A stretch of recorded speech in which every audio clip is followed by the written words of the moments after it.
Welcome back to yet another episode of your Re-Educated podcast. Today we have an extremely special guest, Dr. Alexis Bunten. She is a renowned scholar, writer, and advocate for Indigenous rights with deep roots in both her Unangan and Yupik heritage. She is the co-director of the Indigeneity program at Bioneers, an innovative nonprofit organization that champions social and environmental justice. Her work spans multiple disciplines, including anthropology, Indigenous studies, and environmental activism. Her contribution to Indigenous communities and her efforts to bridge traditional knowledge with contemporary issues have made her a significant figure in the global Indigenous movement. How are you doing today? I'm doing great. It's an ongoing joke that we've been having, but I always try to read the bio perfectly and I make a mistake almost every time. But this time I think I did it. I finally, after maybe 30 episodes of making mistakes, I finally did it. So I feel quite good about myself. Where are you calling in Nailed from it. today? Yeah, thanks. Nailed it. Where am I calling? Where am I in today? I am in Monterey, California, Central Coast, California. Yeah, a beautiful, beautiful city. Have you liked living there? I've been here for almost 14 years now. And when I Wow. first got here, I thought, oh, it's not the environment I'm used to. I need to go up north. Uh, you can get here by roads, but I love it now. It's just temperate all year. Average day in a year is 60 degrees, no seasons, beaches everywhere, lots of tourists. No wonder because it's gorgeous. So, yeah, I love living here. Yeah, the few times that I have spent in Monterey, a week ended up feeling like a month. I feel like the I was staying right next to the ocean and just always hearing that sound of the waves can be so, yeah, it just slows everything down. And that was one thing I really liked about Monterey. But you grew up in Alaska, is that correct? Well, it's a little bit more complicated than that. I was born in Seattle and I went to school in Seattle and I spent my summers in Alaska with families. So sometimes I'd go up there in the winter and I moved back to Alaska after I graduated college and then continued to go up in the summers. Now my life is a little bit more complex, so I just go up whenever the opportunity arises, once or twice a year. So, but yes, you could say I grew up there, but I went to school in Seattle. And I also had the opportunity to live in Hawaii when my mom got her master's degree there. And for a very short time, like 6 months, we lived in South Dakota, but always the home base, same house in Seattle. Mm. The first thought that went through my brain is that usually I have like a pretty strict or kind of like a flow of the conversation that I want. But then I come across some people where I'm like, you have done so many different and interesting things in your life. I am going to have no control over this conversation, which is a nice feeling. I'm like, I don't know where it's gonna go, but I would love to know, I think when I think about Alaska, it's interesting because I definitely have to make my way there because it's part of the US, but yet I know so little about it. I just feel like it's just one giant chunk of snow, which obviously it's not. What was it like in all the time you spent there? I love Alaska. Uh, I actually was supposed to be up there in Bristol Bay where my family's from a couple weeks ago, but I had an injury and I was like, oh no, I can't go smoke some salmon and be on the land. But I spent most of my time in Southeast Alaska, even when I go up there for professional work, and I've lived in Anchorage as well, but it's just, it rains a lot there. And with global climate change, you see less of that now. There's just archipelagos everywhere. There's fjords where the mountains meet the sea. There's shale beaches, whales, all kinds of wildlife. There, most of the places in Alaska you can only get to by boat or by plane, which is why I said living in Monterey, it's like, you can drive in here. You know, it does feel like an island here out on this peninsula. And a lot of people live a subsistence or semi-subsistence lifestyle, which means that you um, hunt for your food, fish for your food, gather berries, pull certain vegetables, and it's all on a yearly cycle. And it's really nice to be close to nature that way. And instead of thinking that we are humans are apart from nature, more like we're a part of it because we're so connected with it all the time. And when the sun stays up all night in Southeast and Anchorage around there, maybe you'll get 2 hours of semi-dark dusk. And so if you're a kid, I've always seen kids like rollerblading out on the street at like 1 a.m. and it's summertime. So what you gonna do? You have a lot of energy in the summer because of the sun, and things are more sleepy in the winter and Hmm. depressing. How did you kind of have ways to navigate that yourself? I mean, I think that's one of the hardest things. Mm. People say it's hard in Seattle too, dealing with that. Yeah, I think that's funny because I grew up there and I never would have thought of it that way. What I did was, and I was over 18, I'd just go tanning like once every 2 weeks. And that, I mean, that I also bought the light that you keep in your house, but there wasn't really that many solutions on the market at that time. So I'd go tanning. I know, I mean, I haven't done it in a long, long time. I'm not going to date myself, but and then I just moved. I can't do the seasonal affective disorder thing. So Hmm. I applied to grad school and I had a choice between New York or LA. And I was like, first of all, I'm West Coast all the way. Second of all, I want to have a truck. Third of all, I want to go to the beach. And fourth of all, no snow. So UCLA was an easy choice. What was the rationale with the truck? You can have a truck in New York? Can you? I don't know. I think so. I think you can. I mean, gas is expensive in California. I couldn't imagine. I mean, I would take public transportation, obviously. That's true. Yeah, especially in if it's NYU or Columbia. I mean, it's in the heart Yeah, of the city. Yeah. I just wanted the freedom. I did live in uh, Berkeley, and I had a vehicle, but I never used it ever. Mm. I mean, yeah, I mean, you talk about Alaska and you mentioned briefly about Hawaii as well. I'm really curious. We've spoken to indigenous people from around the world and we've gotten so many perspectives. I'm really curious, one, before we talk about indigeneity in specific, because of the weather, what are some of the differences you've noticed in people in general who live in Alaska versus perhaps in the rest of the country? Are there things that the weather or kind of the separation from the main landmass of the other Mhm. 48 states, does that do something to like kind of the thinking or the Yeah. behaviors of people who live in Alaska? Yeah. I can only think of one thing, and it's a very glaringly obvious thing, which is that if you live in Alaska, you learn how to solve your own problems. Like if your screen on your window breaks, you learn how to make a new screen from parts. If your car breaks down, you know how to fix it. Any number of things where I'm completely clueless living down here in the lower 48 because I don't have to be self-sufficient. People are just like a jack of all trades. And then you come down here and we are very siloed into the one or two things we do. And we don't learn how to do all the things to be very resourceful and not have to rely on so many other people to do things. Hmm. And I had the attitude there that, oh, it needs to be done. I'll just figure out how to do it and do it. But now that I've lived down here for so long, I just kind of outsource everything because I Hmm. think about it this way, and this is very capitalistic. I could make X number of dollars an hour doing what I'm good at, or I could spend 15 hours learning how to do something I don't know how to do that someone who's really good at doing can do it in 1 hour. And I do the trade-off economically in my head, and then I outsource.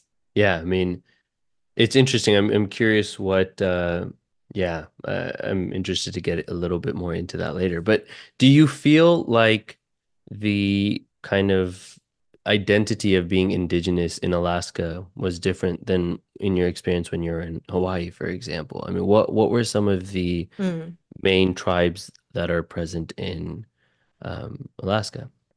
Well, every indigenous or native community everywhere has their own experience. So I don't want to qualify anything. So in terms of different, I'll just stick to Alaska. Alaska is much more diverse than people think. And there are 11 major tribal groups and two major language families and three waves of people arriving in Alaska. And of course, people have their own origin stories, but uh, my particular region is probably the second and the third wave, with people, our ancestors coming over as recently as 4,000 years ago. And then we've got a language group that's Na-Dene. They're related to Athabascans across northern Canada, and also like the Navajo. They speak the same language family, and their ancestors arrived a very, very long time ago. Notwithstanding that there are tribes that don't believe in any kind of migration from anywhere. They have origin stories coming from where they are, but I think in Alaska we tend to be more pragmatic about those. And I don't want to get too far in the weeds, but the land bridge theory across Siberia, we had people who said it was debunked. We always knew about the boat migration, which, Western science caught up to figuring that out after generations, that Alaska natives knew it down by word of mouth. So it's very, very diverse. The state is 2.5 times the size of Texas, which is hard for people to wrap their minds around. And so I think the question was, what is the experience like? You can't qualify the experience because it's so incredibly diverse. The commonalities being that, a lot of people to some degree rely on a subsistence-based lifestyle. The more rural you get to the villages, the more important it is because it's extremely, extremely expensive. I haven't looked at the prices lately, but even years ago, I remember going in a store in the village and a box of cereal was like $12, and that was then. So who knows what it is now, but it's really important that people be able to subsist on traditional foods. And the other thing I think that stands out that's actually quite similar to places like Hawaii and New Mexico and Aotearoa is that the native population is quite large compared to the rest of the population. So it's going to Hmm. permeate your life, whether you're in the city and for sure in the villages where most of the population is native. And so that's quite different than if you are in the lower 48 in some random state, unless you're native and you're meshed in your native community. If you're just anywhere walking around, um, it's not like you're in it all, every single day affecting your life. I mean, does it where you're at right now? Are you immersed in it every Hmm. single day? Yeah. So in the lower 48, people find their families and their groups and their communities. But if you're just walking around and you're non-native in Alaska, you're familiar to some extent with the populations around you, the politics around it, the native cultures around you. You can't avoid it. Hmm. You've done so much work with indigenous groups and people like throughout your entire career. So I'm just going to pick and choose a random place to start and we can kind of go from there. I'm really curious about some of the work that you do with economic development. I'm curious because you said something earlier, and it's interesting because a lot of the other guests we've had, I guess, shared a different perspective on the indigenous approach to a lot of like their kind of economic activities because it seemed that the focus wasn't paid so much on the efficiency of something or how quick something can be done, but a lot more on like the relationship with the activity that was being done and kind of the connection with whatever it was that they were doing, whether it was fishing or farming or, and so I'm curious because I think when you focus on the efficiency, you're not able to, kind of focus on the flow and the interconnectedness of all that is happening for any particular activity. When you shared that particular insight of kind of um, the more capitalist kind of, fixing your car window, and in your own journey, have you found those two kind of competing worldviews to be conflicting sometimes? And how have you navigated that for yourself, or have you seen other people do that? That's a great question. And I mean, absolutely, you can't avoid those conflicts. So, just to give you a little bit of background, we had a major thing that's happened to us in Alaska is the Alaska Native Claims Settlement Act, ANCSA, in 1971. And it was a way to pay for land that was stolen, unceded, whatever you want to call it, to make way for the pipeline from up north, the oil pipeline. They needed to figure out who had legal title to the land. And in doing that, they created 12 Alaska Native corporations. So they were basically asking our peoples to enter a corporate model. And it was negotiated by very smart Native leaders. There's a little controversy around it, but our corporations um, are we are shareholders of corporate stock corporation uh, just by the fact that we're tribal members. And so they hired businessmen from outside to run it at first, because in some of these cases, like you're looking at subsistence hunters, now you have to run a corporation in the Western business world. But over the past 50 years, these corporations have gotten very savvy, and they're very diversified across a lot of different industries. And some of them have become very, very profitable and yielded good dividends to shareholders. You can't romanticize it. In some cases, they've gotten into businesses that are in conflict with, you'd say, like traditional values. But now we're seeing a lot more alignment with that. And so that's what I really wanted to highlight, this idea that you can't romanticize all of this, and there are certain historical reasons for things. So now, for example, I got into this thinking about business and economies through working in tribally owned tourism over 20 years ago. And it's just kind of natural because tourism has permeated my entire life. And even here in Monterey, tourism, it's car week right now. And we've got traffic. And so so I got at it through tourism, and there are a few native owned tourism operations, but we are at the whim and at the mercy of the cruise lines, which expect standardized service. You can't be late. You have to be on time. Um, you have to have the exact same product every single time. It can't be too spontaneous. And so I was working with consulting with a native owned tourism organization, and they were having a lot of problems with worker retention because they were beholden to these corporate standards of the cruise lines, which bring in most of the passengers in this case. It's not a very diversified tourism economy. And so what happened is things would happen, like let's say there were some fishing and some of the workers just needed to go fishing, or let's say somebody passed away and they had to observe traditional funerary rites, which might be holding a 3-day wake out of your cultural obligations. And so they wouldn't be there to work, and they'd get fired because it was being held to an outside set of standards.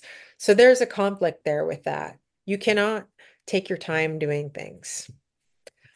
On the other hand, uh, I have a startup that I've been working on for a while. I got the idea 9 years ago. That's how fast I am. Mhm. And I'm getting close to the finish line, but I'm thinking and thinking as I go along. And I did get some capital investment. And I thought about going for some more, like maybe some VC funding. And if you want to, I can talk to you about that and the intersections of Indigenous businesses. And I was just talking to like the earliest funder a couple weeks ago, and I gave them an update, showed them what I was doing, told them my plans, and I said, look, I'm not going to be beholden to being it's tourism based, ready for the next season starting late April, early May next year. I'm going to go at the pace of what feels right. Like what you said, the pace of the relationships, feeling it out. I'm not going to be thirsty to make as much money as fast as possible and burn myself out.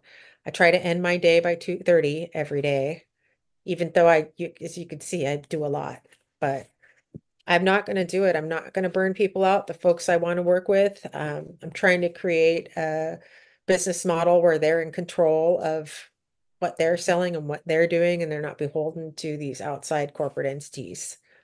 Yeah. I mean, and so I think that that's the really interesting thing about economic development, which I think is the complexity of kind of figuring out that gray area because in a lot of ways, it feels like the only way to achieve economic development is by looking at yourself as an individual, not really caring about the people around you. I'm going to get to wherever I need to get to. And it's all about me, me, me, me, me. And I'm going to be as efficient and optimal as possible without, caring about the environmental consequences or the consequences on our family or our health and kind of putting it all to the side to be like, I'm going to get this done. Navigating the intersection between those two, as you mentioned, a few examples here have been really challenging. So, what is your own process of navigating that, and how do you kind of go about which kind of side you want to lean more on? Hmm.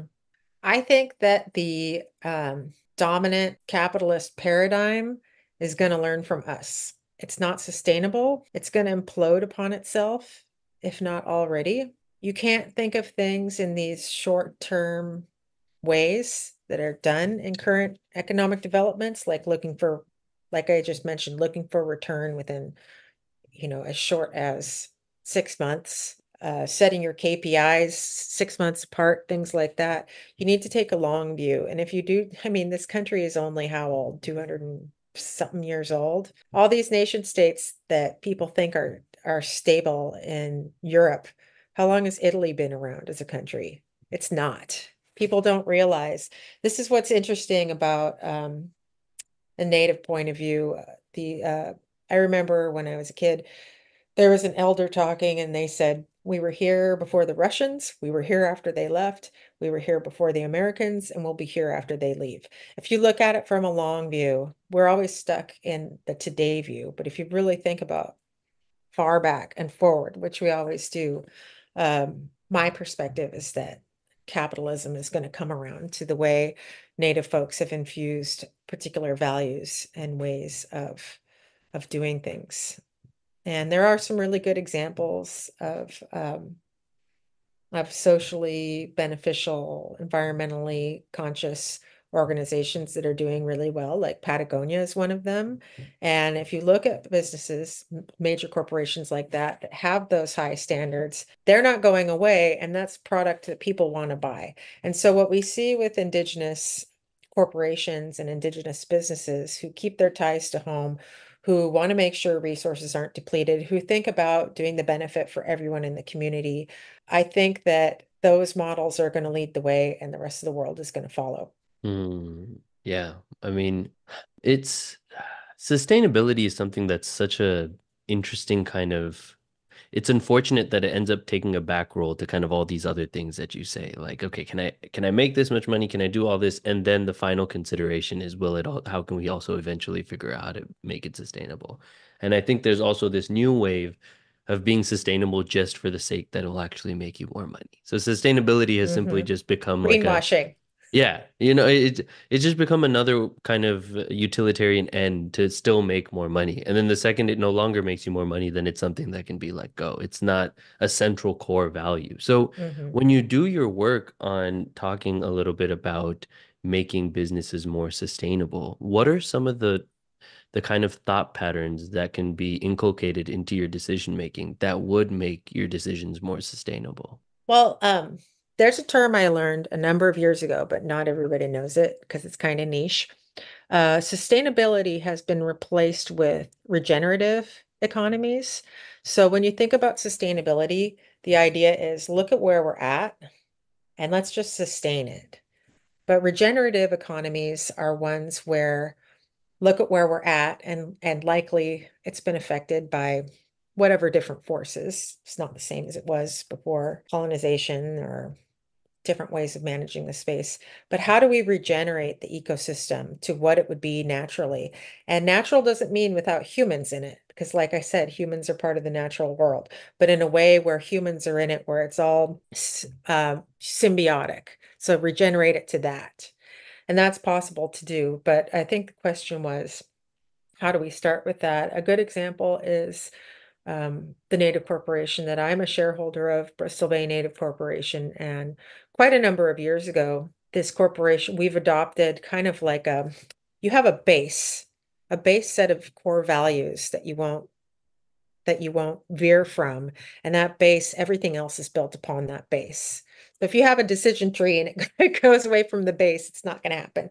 And so the base is fish first because Bristol Bay is home to the largest sockeye salmon fishery in the world. It's a very big watershed, and it's sustained our peoples and still does for generations upon generations. And there are proposals here and there that would endanger that. And I believe that if that watershed is destroyed, it's going to have ripple effects throughout the world because it's such a big watershed. So, for example, there was a proposal to put in Pebble Mine at the headwaters of part of this watershed. It would have been the largest open pit mine in North America. And our corporation fought it. They led the campaign fighting it. They partnered with other organizations like NRDC. And so far, cross your fingers, they put that project off because uh, we don't know the long-term effects of open pit mining, which means you mine and you just put the tailings in a hole in the ground. I mean, there's going to be all kinds of toxic metals leaching out into this really important watershed. So that fight came before making as much money as possible. That was the foundation of valuing fish and fish as a way of life. Hmm. So much of what I've heard throughout these conversations is it feels sometimes like you have to do so many different things, and sometimes it's simply just placing the intention and having that intention be like very strongly set before you embark onto whatever it is that you do. And sometimes, yeah, I think exactly what you said, where it's like when you have a fish first kind of groundwork for everything else that you do, you don't have to do too much more from there, but because you have your intention and it's clear with everyone who works for the organization or the team, the decisions will also be made always keeping that into consideration. So I guess jumping from we could talk, I'm so interested to talk about this for so long, but jumping from economic development, you've also written a lot of books. I wanted to talk a little bit about your So How Long Have You Been Native? And I'd be curious if you want to jump into any of the other things you've written. What was the writing process like and what motivated you to write that particular text? Well, like I said, I've been in tourism for so many years in so many different ways. And I was the program supervisor at the Alaska Native Heritage Center before I went to graduate school. And to make a short story long, which is what we do, uh, I hate it down here in the lower 48 where people are, hurry up, get to the point. Like, that's not how we tell stories. It's Yeah, going tell to your wind long, for a yeah, minute. tell your Um, tell your windy story. it was amazing. This is a place where visitors come to learn about all the different cultures. It's in Anchorage, and there's this visitor component, but they also do, it's mainly about community, teaching classes, doing camps for kids, having elders work with youth apprentices, and such a fun job. And I was writing grants for them. And every time I wrote a grant, it was like I had to twist up everything our elders told us to do into whatever box they wanted, which changes the intention and what you it pissed me off. So I applied to graduate school and I thought, well, maybe I should get into policy. Maybe I should get an MBA. And I thought that sounds kind of boring. I'm going to do anthropology. And so for my master's, I was always interested in arts. And I was very curious to delve into something extremely esoteric, which is how tourist arts get bought up by locals, like from their own culture, and then reintegrated into cultural practices. The interesting thing about it being that tourist arts alter the art forms so that it can be sold. So to me, it's a very interesting conundrum. And then from there, for I essentially the theme that runs through it is cultural commoditization. How do you turn yourself into a commodity for sale, and how do you keep your integrity while doing that? And it's oftentimes that's denigrated, but I see it as a very self-determined act. And if you think you're just selling culture, then there's some gray areas, but I think that's a very simplistic view. And I'm very positive about it. So I wanted to um, do a study of a tribally owned tourism organization to look into that topic. How do we share who we are without just Disneylandifying ourselves? And so I applied to work for Tribal Tours in Sitka, Alaska, and I worked for them for 2 seasons. And I said, put me at the bottom, please. So I could, because I'd been a supervisor, I wanted to know every aspect of everything there was to know about cultural tourism. So I sold tickets on docks. I got my commercial driver's license. I drove tours. I gave hiking tours. I did VIP tours on yachts. I did like everything you could do for 2 seasons, and it was really fun, except for the part where you have to wake up early. And I looked at the politics of the town. I kind of looked at this job through a whole bunch of different lenses. And so I wrote my dissertation on this topic, working for tribal tours and cultural commoditization and the politics in this small town around tourism. And unfortunately, my advisors made me write it like an anthropologist, which is let's look at the social aspect, the kinship. Now let's look at the academic aspect in this chapter. And so it wasn't really what I wanted to write. Same thing happened for my undergrad thesis and my master's thesis. I had to bend what I wanted to do to their mainstream uh, thought box of how things should be written. And then I went back and wrote it the way I wanted to in the first place. And nowadays, college students in Indigenous studies can do it the way I would have done it, but that didn't exist back then. So I had to do double the work every time. Anyway, I wrote the dissertation and I thought, well, this is dumb. Nobody's going to want to read this. It's boring. And even though I'd have been accepted to an academic press, I went back to the editor, who's still my buddy, and I said, I got to write this so regular people can read this. I got to give back to our Native community first. That's my first audience. Visitors, just regular folks. That's my second audience. And then my last audience is going to be academics, because why would you write things and keep it in a silo because you drank the academic Kool-Aid? So I rewrote it and I tried to make it readable. And then I had a real crisis of identity because I decided to be vulnerable and kind of, if you read it, you'll see, and kind of say things that you might want to keep behind the curtain. And it was so silly because, a year after I was published, I was like, who cares? The more vulnerable and honest you are, the nobody's going to judge you. And I think it makes it better. So I wrote a book about it. Those are the audiences in mind. And I haven't really promoted it too much, but it sticks around and I hope people like it. Yeah. I mean, so that was so how long have you been native? Yeah. Yeah. Sounds like a beautiful process. I've been wanting to write as well. I've been writing a lot just on my free time and time it shouldn't be free, but I've been just writing. It's an addiction that kind of comes over you. And I think there is that deep kind of relationship that you have with whatever it is that you do when you get to kind of bare yourself naked in some ways and be like, I'm not holding who I really am back. And I think that's where some of the most like profound experiences of writing can come from, rather than when you're writing, how will this person perceive me or how will that person, where you're Yeah. kind of writing it for someone else rather than for what you really need at that given time. And I think, have you ever written poetry by any chance? No. No, never got into that medium. Uh-uh. Yeah. I mean, I think that that also has such a powerful impact on just, really putting yourself out there vulnerably. So that's so cool. So you've done writing, you've done a lot of, and in that experience, you kind of like put yourself into this profession for 2 seasons so that you could write it. Was that, Yeah. yeah, that's such a cool way to kind of go about writing a piece, like to put yourself in it. Well, anthropologists would call it field work. And I Mm. broke some rules because probably not like this now. I'm sure it's not. But old school anthropology, they want you to stand aside, have your little notebook, not be integrated within the group. And as an aside, I write about it in this book. I really wanted to look at cultural tourism in Tahiti because I'd spent so much time in the Pacific and I spoke French, but they told me I couldn't because I was Alaska Native. I have to be an area specialist in Alaska. So the tribe I worked for is very different than my own linguistically. I don't know, 1,000 miles apart. People don't realize. So, and it's also Sitka, which, uh, secret for your listeners, it's like the best place in all of Alaska. It's amazing. So, but I think that was pretty discriminatory. Where was I going with that? I think I just went off on a tangent. Oh, I Yeah. know. I wrote another manuscript, which is very raw. I don't know if I'll ever let it out.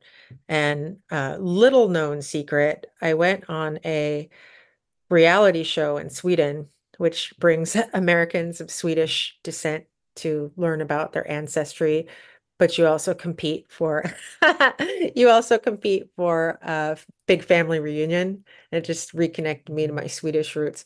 But after doing that show, I just gave up all my fucks. It's like, Mm, whatever. Put it out there. You'll probably be more rewarded rather than holding yourself in and being scared or frightened into a box to put up a wall around yourself. But here mm, again, I've tour guided for many years, so I've learned to not worry about being open with people. yeah. To do the next jump from your writing profession, I want to talk a little bit about the work that you've done for Bioneers. Could you tell a little bit about what Bioneers does and what your work for them entails? Sure. Pioneers is so cool and it's such kismet because I quit working for a startup. I didn't like the culture.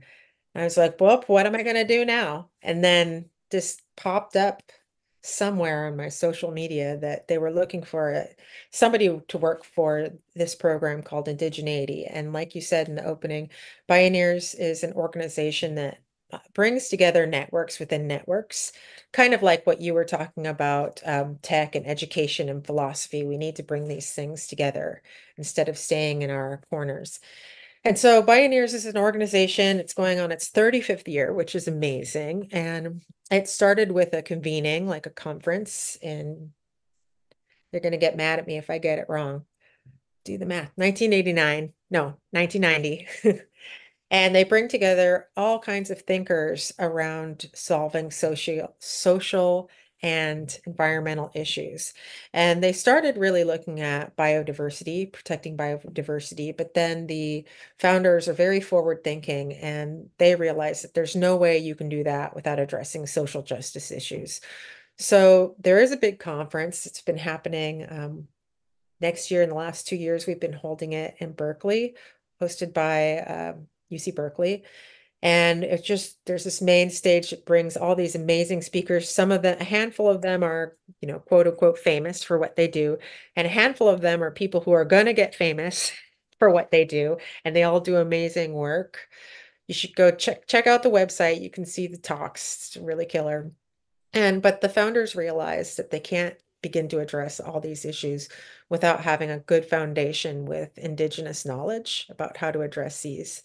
And so we've developed this program where we have like a conference within the conference called the Indigenous Forum, and we bring in wisdom keepers, experts of all different ages and all different backgrounds to talk about different thematic topics. So I organize panels like addressing climate change across the Pacific, and we always have a youth panel. We really want to keep the youth involved, and we have a Native youth program that a couple of them that brings them to the conference and where they get to convene cross-culturally. And there's all kinds of other different programs within the organization, but I work within the Indigeneity program. And so from these, we record these events and then we make secondary media out of it, like podcasts, radio shows, articles, and for dissemination for people who can't make it there and people who will make it there in the future. We always think about our native audience first because they're hungry for this information too. We all come from different places and have different knowledge bases.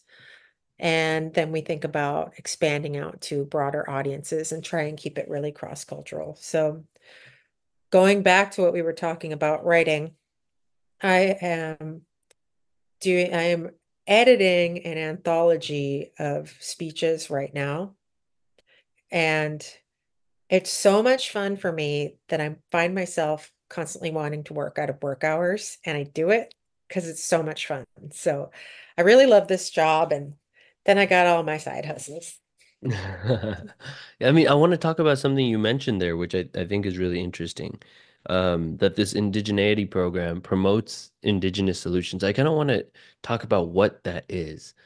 It, when people outside of these communities are kind of thinking about the way to approach a problem or solution, are there particular things that you notice that are different that perhaps someone who is indigenous, how they would approach the particular solution to a problem. What are some of the key differences that maybe people are presenting about in these conferences? Well, I was just wrestling with one of them easy. I was wrestling with one of them earlier, Mm. and this is just a base concept. It's a generality, not a particular. But the idea that, and this is from, bear with me for a second, because I don't want to get it wrong.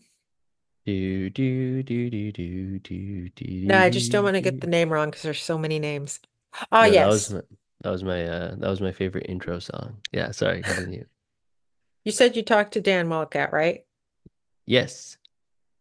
Him. I just was editing a speech he gave, like I said earlier. And in the speech, and then he says these are not his ideas. He attributes all the people that these came to, and that's really common for a lot of us.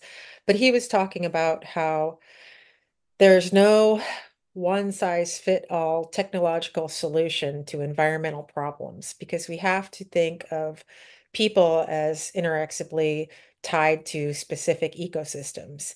And there are, it's interesting because a lot of times Indigenous science and Western science converge, but they're just kind of speaking two different languages about the same thing. So a lot of cultures arise out of the space that they're in. And there are earlier environmental and biological anthropology theories that are literally the same thing, which is that the environment shapes your culture. Environments are diverse, cultures are diverse. If you spend generations uh, or since time immemorial, as some people say, in a particular environment, that environmental knowledge is passed down incrementally over, and so it becomes very vast. And so, how would it be, he was saying in this speech that's going to be published with his permission, how would it be that we look at this notion of Western progress, and during the Anthropocene, roughly from the Industrial Revolution until now, we've wiped out more than 500 land species. We're in the sixth mass extinction. We've got climate change, all caused by humans in the last 275, 300 years. Why should we believe in Western science and progress and that there's one way to fix these issues? No, we need to take it from a particular bottom-up approach with different, taking into account different sets of knowledges about ecosystems that you're not going to get unless you work closely with Indigenous communities in those spaces in a localized way. So that's one Mm. example in a Mm. general kind of sense. Another one I can think of is we had an amazing speaker. I just don't want to. Kiana Frank. She's a professor at U of H Manoa, and she gave a very interesting talk about understanding ecosystems from the mountains to the land to the sea. And she's looking at microbiomes in the, I don't know the right word, in the spaces like in I don't know what you call them, like swamp, but that's not the right word. And the places where they grow taro in Hawaii, and just like tasting the mud and growing up with the mud with her grandparents. And now she's studying the biochemical properties of it for different solutions to environmental problems, like that mixing of Western and Indigenous science. And she wouldn't be able to get at it unless she had that particular experience that's culturally based there. And there's a lot of, we're starting to see a lot of Native folks, Indigenous folks, cracking through that uh, academic, getting our voices and our representation into academics, questioning, why do I have to write my thesis this way? Why do I have to put it in this format? I'm going to think about it outside of the box. And that outside of the box, I always think about it as what I tell my Native students is because society, for many of them, teaches them that they're lesser than, they're not as good, they're not going to be smart enough. The fact that they don't have the cultural capital to know that this is how you apply to college, this is how you talk to your professor, they don't know that. So therefore, they're not as good. I tell them the opposite. I say, hey, you know your culture and you're forced to know this mainstream culture. So you're in an advantage. Your brain goes between different ideas and is probably way more creative than someone who's just stuck in a straight and narrow culture that is always upheld by the media and the educational system and everything around you, you've got an advantage. And it's pretty much uh, what W.E. Boyce coined the double consciousness. You have to know your culture, then you have to know even better the culture of the oppressor or the more dominant society, which to me is a superpower. The double consciousness. I honestly have not read W.B. Du Bois. I need to. Um, Consciousness. I'm writing that down. Yeah, I mean, there was a question that someone had asked me recently, and I didn't have the answer to it, so I'd be really curious to get your perspective on it. They were asking me at what point does someone become indigenous to a particular space or land? Because it's interesting because I think everyone at some point did migrate to all other spaces. But if I was to kind of guess the answer to the best of my ability, it was in something that you just said in the previous answer, which was over a long period of time, generation by generation, you develop a deeper and deeper understanding of the land that you're on. And it feels like as that time increases, eventually there becomes a point where you feel deeply interconnected with the land around you. But knowing exactly when that happens is hard because I guess my question would be is let's say so my parents immigrated, I moved to California, and then I live in the same city or area and we live there for the next 400 or 500 years or that. At what point are we never indigenous or how does that kind of work in yeah, I'm curious to hear what you would you respond to the person who asked that question? Well, obviously, I have to think about that all Yeah. the time, given what I'm doing. And I really love the way you just extrapolated what I said and restated it. May I use that? Yeah. Of course. Yeah, well, sometimes I think about Indigenous in a couple of different ways. It is a very confusing term. I do have a opening in a book in an anthology where I break that apart. It's called Indigenous Tourism Movements. The opening chapter talks a lot about what it means to be Indigenous from different definitions, looking at people's self-definition to what the UN defines it as. There are a lot of different ways that people think about what Indigenous means and indigeneity. To me, I think of Indigenous kind of like as Indigenous with a little I and Indigenous with a capital I. And so a lot of people like to claim that they're Indigenous to a certain place. And people in my generation or younger, we will reject ideas of people who aren't tribal members, aren't tribal descendants, aren't, if you're not known by your native community, you're not really indigenous. That's not fair for people who, through historical reasons, have been disaggregated, removed from their home community or traditional knowledge. So it's kind of sticky and a slippery slope. But generally speaking, I think indigenous folks are, if you're native, you grow up around it, whether it be urban or rural or somewhere in between. There's a controversy around this, but we have federally recognized and non-federally recognized tribes throughout the US. With the non-federally recognized tribes, a lot of them are native, literally descended native, but for whatever political reason, they're not going to get federal recognition.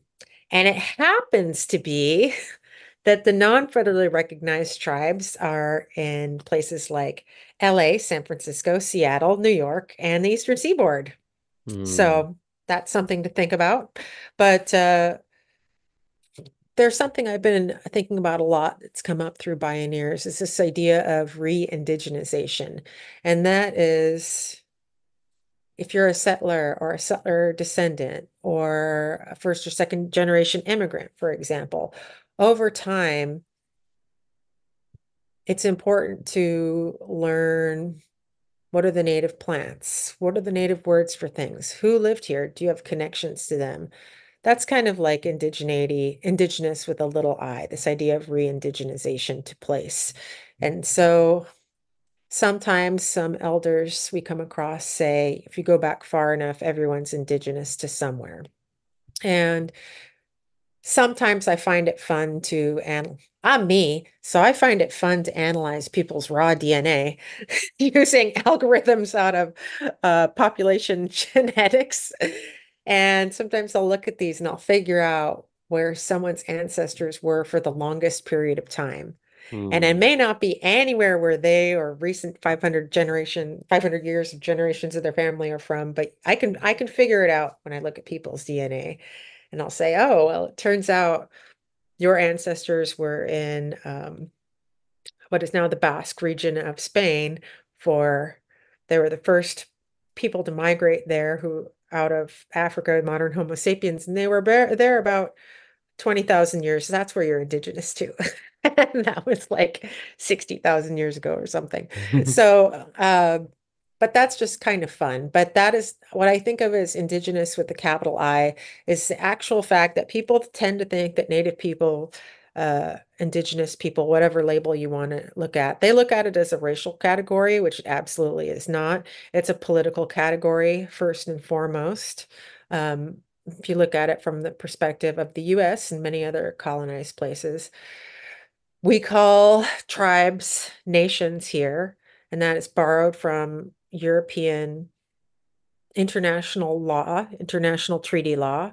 Settlers couldn't have settled here unless they made treaties with other nations.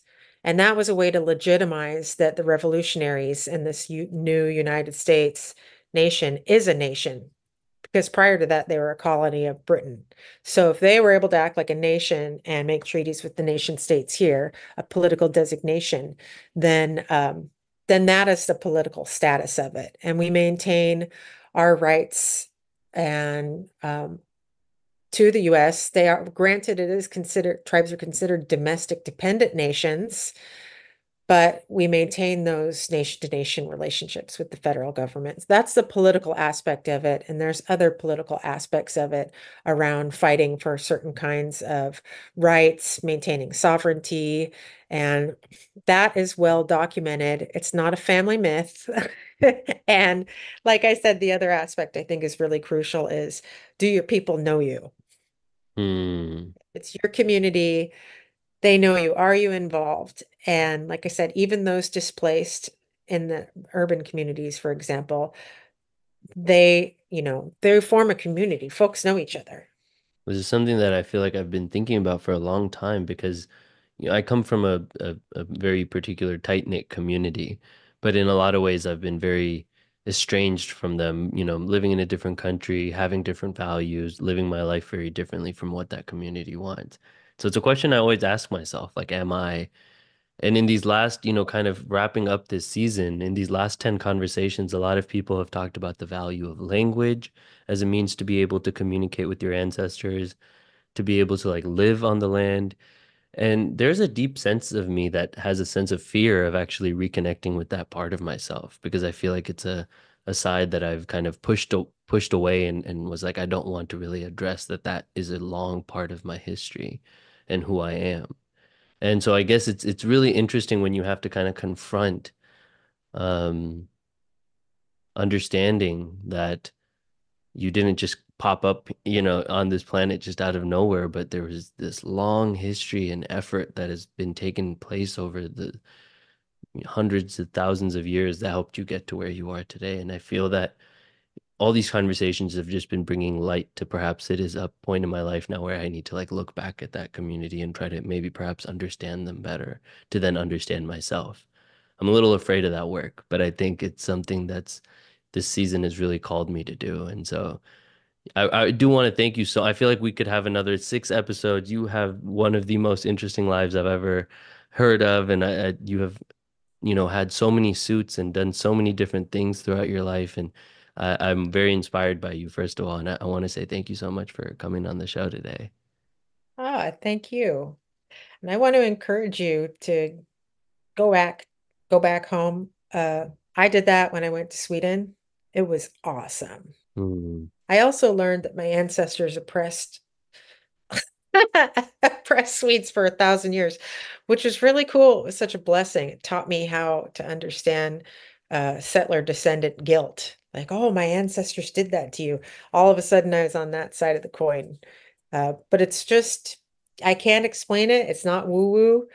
When you go to where you come from, it's just amazing. I'm sure, you'll be so embraced and I had fears going to Sweden for many years for stupid, unfounded reasons, and it's amazing.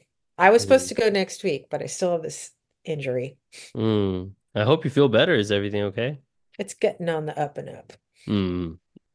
That's always the better side of it to be on. But But the blessing when you get an injury, the blessing is that you learn to do something else. mm, what did you learn this time? To sit. But the last time, I know you want to say goodbye. But you can cut this No, out too. The no, tell last me. time I tore a tendon in my knee, lasted about 10 months. Look who can swim more than a mile at a time now. Super blessing. Where do you even swim for a mile? In the pool at the Oh, gym. just back and forth and back and forth, endlessly back and Yeah, forth. How many pretty laps much. is that even? 25? A mile is, I want to say 67. 67 Uh, laps? yeah. Oh, wow, that's a A lap lot. being across once. Yes, but Otherwise, it'd still be that's long. 34. That takes at least maybe 45 minutes, an Yeah, hour. about that. Yeah, that's nice. That's And impressive. I'm slow, and it takes Yeah, me 45. that's awesome. But yeah, I mean, yeah, I'm feeling a deep sense of grounding and also just I'm very appreciative for having this conversation because sometimes and I think I try to embody this to the best. I'm still young and so I feel there's so much life. I feel like when I was younger, I didn't really understand the value of experience and what experience can kind of add to your shoulder that when you're young, you just don't even understand that people have lived for so like long. Like people who are in their 30s or 40s, like you've had 30, 40 years of just experiences and seeing things and doing things that someone who's 18 or 19 just, cannot even fathom unless they could fathom if they have also done a wide myriad of things. But when I was 18, I didn't. And so, as I'm getting older now and I have a few experiences on my belt and I'm like, wow, this is amazing.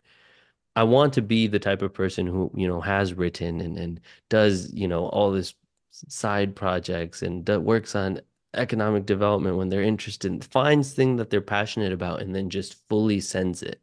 And I think I would love to just, even hear more from you if you're interested in another episode, but just hear more from you just about what did it take for you to find that kind of passion and that energy to keep going? Because I think one of the biggest things I've noticed, even people in their mid 20s now, is that really quick burnout of a lack of passion and a lack of kind of desire to do anything more than just the bare minimum. And so I think there's something that you have found that really offers you that kind of courage to keep going every day. What do you think it is? The cool thing about being Native, and it's not unique to me because I've worked with so many Native incoming college students, is that our parents are just like, yay, you're in school. Maybe you should do art.